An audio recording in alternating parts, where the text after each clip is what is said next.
গুরুত্ব দিতে হবে। শিক্ষাগত বৈষম্য দূরীকরণ। অনেক ব্যবসায় প্রতিষ্ঠানের অধস্তন কর্মীদের মধ্যে অধিকাংশ হলো অশিক্ষিত। এসব কর্মীদের সাথে কার্যকরী যোগাযোগ করা কষ্টসাধ্য। তাই তাদের সাথে সার্থক যোগাযোগ করতে হলে অত্যন্ত প্রাথমিক স্তর পর্যন্ত শিক্ষাদান কর্মসূচি গ্রহণ করা দরকার। ভাষা ব্যবহারে সতর্কতা।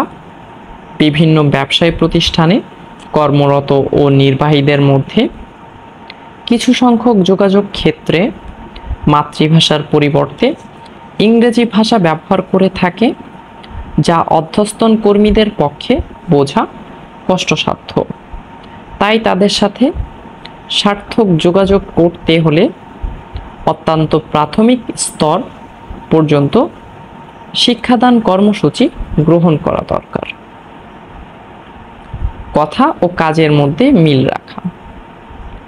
অনেক সময় সংগঠনের ব্যবস্থাপকগণ অধস্তন কর্মীদেরকে কাজে উদ্বুদ্ধকরণে উদ্দেশ্যে কিছু সুবিধা অসুবিধা দানের অঙ্গীকার করে, কিন্তু পরে তা বাস্তবায়ন করা সম্ভব হয় না।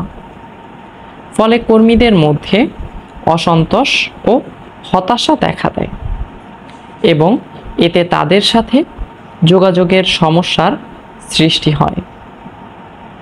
তাই এই প্রতিবন্ধকতার দূরীকরণার্থে ব্যবস্থাপকদের কথায় ও কাজে মিল রাখতে হবে।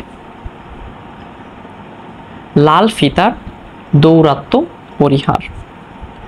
অধিকাংশ ব্যবসায় আমাদের প্রতিষ্ঠানে ঊর্ধ্বতন কর্মকর্তাদের আমলাতান্ত্রিক